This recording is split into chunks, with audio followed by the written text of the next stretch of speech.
Okay. There's this article by The Independent, Women Are More Violent, says study. You know, the majority of my commentary is going to be, well, duh, so be prepared for that. Okay. By Sophie Goodchild, Bruised and Battered Husbands. Here, let's just increase this a little bit here. There you go. The bruised and battered husbands have been complaining for years now, and now the biggest research project of its kind has proved them right. Well, duh. When it comes to domestic confrontation, women are more violent than men. Of course. Bruised and battered husbands have been complaining for years now, and the biggest research project of its kind has proved them right. I just read that. Yes. The study, which challenges the long-standing view that women are overwhelmingly victims of aggression, is based on analysis of 34,000 men and women by a British academic. Women lash out more frequently than their husbands or boyfriend, concludes John Archer, professor of psychology at University at Central Lancashire and president of the International Society of Research on Aggression. Now, of course, because women don't respect men, like men don't want to hurt women. Women do want to hurt men. So the desire is there, right? And then that comes first. Then, of course, the fact that they can get away with it. Male violence remains a more serious phenomenon. Men prove more likely than women to injure their partners. I don't agree with this. Someone showed me an article where a woman was angry at her husband because he asked her for a divorce. She waited till he fell asleep, and then she threw hot water on him and burned his face. So I don't agree with that statement. Female aggression tends to involve pushing, slapping, and hurling objects. Yet men made up nearly 40% of the victims in the cases that he studied, a figure much higher than previously reported. Well, yeah, men don't want to report because it makes them look weak to people, and people abuse them. When men show vulnerability, people abuse them. Professor Archer analyzed data from 82 US and UK studies on relationship violence dating back to 1972. We also looked at 17 studies based on victim reports from 1,140 men and women. Speaking last night, he said that female aggression was greater in westernized women because they were economically emancipated and therefore not afraid of ending a relationship. So he's just admitting here the only reason why non-Western women aren't is because they want to keep their workhorse around. They don't love him or respect him more. And actually, those women could be economically emancipated as well. Any woman who attaches herself to a guy just wants him to do the work. She could still get a job herself. Feminist writers say most of the acts against men are not important, but the same people have used the same surveys to inflate numbers of women who are attacked. This is a well duh at this point in the game, at 2021, to be hearing this. He said, in the past, it would not even have been considered that women are violent. My view is that you must base social policy on the whole evidence. Of course, they say that because, for one thing, women exercise their violence via proxy. And the other, again, guys don't report for good reason. This article is going to show you a good reason why they didn't. His views are sort of supported by Dr. Malcolm George, a lecturer in neuroscience, not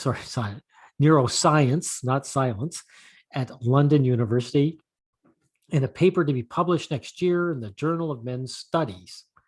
Dr. George will argue that men have been abused by their wives since Elizabethan times. Yes, they started doing it as soon as technology started making things easier, which means women were always abusive to men, really.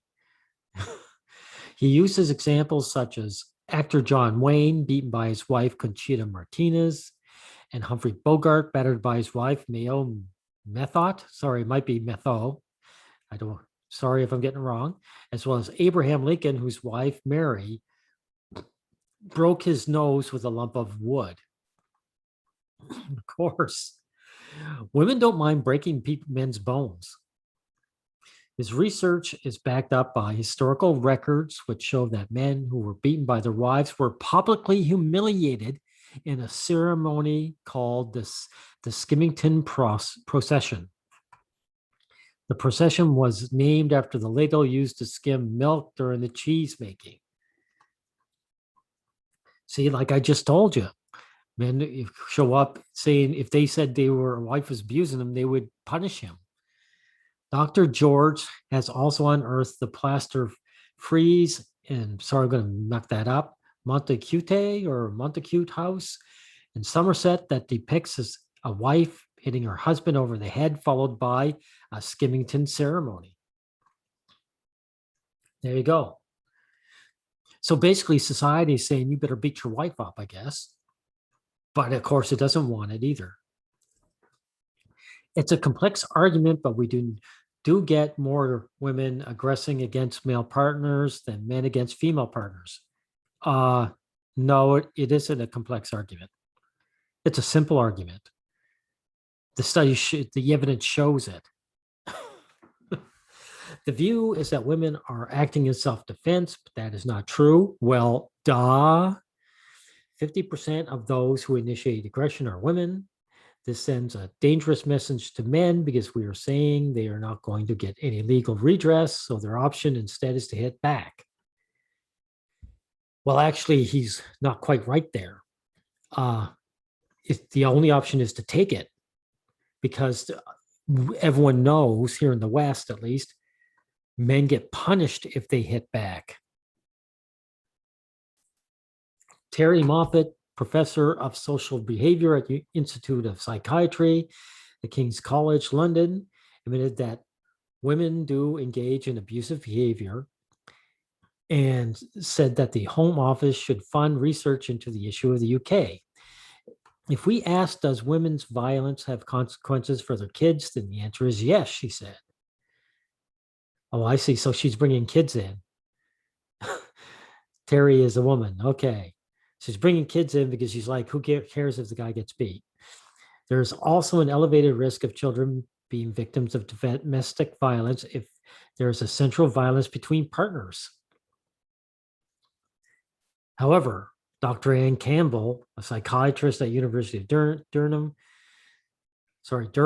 said that women should still receive most of the support because they were greater victims of domestic violence. That's a falsehood.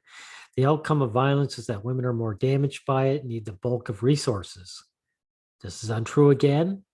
Like I said, I pointed out before, there was that woman, that wife who waited till their husband fell asleep and then poured scalding water on him, burning him permanently. But women's violence become increasingly legitimized. There is a sense now that it's okay to slap the bastard. Well, there's always been that sense. Women's has always been legitimized. I mean, what was it here? The Skimmington ceremony proves that it was always that way. So she doesn't know what she's talking about. Dr. Ann Campbell doesn't know what she's talking about. Anyway, this article. It was short, and I think this is an important one. And it's good to see people are actually starting to show that they see something's going on. But no, it's always a surprise to these people who do studies. For one thing, they have to study something that's obvious. and two, they start off with a bias. You know these scientists that go on and on about saying, scientists are unbiased. That's bullshit. Because the in-group, out-group findings, they took a poll. They were shocked. They thought that men, not women, would be giving all the compliments. That's what it was. They wrote down a bunch of words, and I believe it was the men, the women were associated with positive words, and the men were associated with negative. And they thought that it would be the reverse. There was no reason for them to think that, other than they had a bias. And of course, this science is finding out again, wow, we have a bias. So not even the scientists and academics are starting at a neutral position. Anyway, that's all we need to hear about this. Thank you.